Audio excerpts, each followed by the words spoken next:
Hi everyone, welcome to my bathroom and join me to get ready for a casting for modeling. So today's look is going to be more of a natural look, just because when you go to a casting it's always best to do natural, maybe like a little bit of mascara. I know sometimes you want to do like amazing beautiful faces with maybe a little bit of eyeliner, but it's kind of always best to go for a natural base so they can see your features, see if they like your look and if you suit the brand or the job. First things first is you always start off with a moisturized base. So today I am using the Cetaphil moisturizing lotion, and I'm just gonna put like a generous amount on just so that everything looks nice and smooth.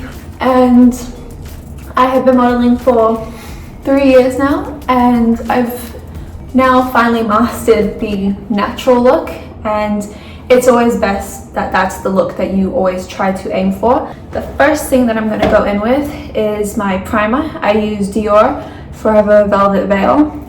I found is like the best. I have a very sensitive skin, so I have to always test what's best for me and doesn't give me like an allergic reaction or like a little bit of a flare up or a breakout. And I found that this is the best, and just put dots on my face so that everything gets covered and prepped. You always need to make sure your eyes always sort of get nice and primed. So now that I have done that, it's time to go in with the first thing I do, and I like to go in with my brow gel, just because I found that if I do foundation and concealer first and then brows like towards the end with my mascara, I found that you can see that it smudges it, because if I put foundation everywhere, so if I put it here and then I start putting brow gel, it smudges it and it looks really bad, and then my eyebrows are like blonde and full of makeup and it's not a good look. So I'm just gonna go ahead and just go over them, shape them. Try not to use too much product, because also you need to invest in a good brow gel. I'm using Anastasia gel for the brow gel freeze. It's the best.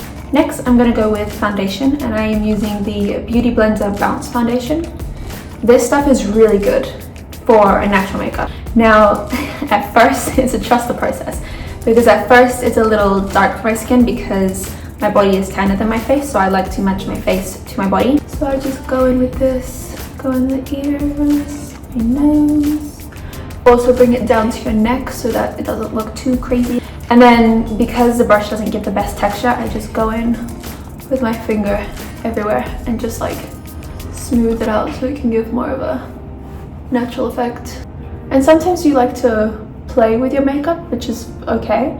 And also if you are, since this is a casting one, also make sure to do background research on what you're doing, like who you're going to cast for, what the brand is, what they specialize in, what the product is sometimes, or anything like that, so that you can have experience and knowledge of what you're doing, so you don't just show up being clueless and not really knowing. And then it's always best to be prepared and to know everything and to really correct with the directors and everything. And then last but not least, we do the forehead. And another tip, when you're getting ready or when you're going to a casting, and if you do your makeup, try to wear black. Yeah, try to wear black. You can go obviously with like blue jeans and a white top or something like that, but it's always best to go with an all black outfit, because that way the clothes aren't distracting you and who you are, because they casted you to see you. They didn't cast you to see your outfit or your look or what your fashion sense is. We're gonna go into concealer to cover up some flaws. I'm just first gonna quickly wash my hand. When you're doing your makeup, make sure to do it in natural lighting. Even though I'm not doing it in natural lighting right now because I'm in the bathroom, always make sure to look at it after in the natural lighting, so that you make sure it looks good, because you don't want to like look at it in the mirror and you're like, oh my god, I look amazing, the face is great, and then you go outside, you go to the casting and you're like orange, or you just don't look as amazing as you looked there. Anyway, so I'm just gonna cover up some blemishes. For concealer, I use the Rare Beauty.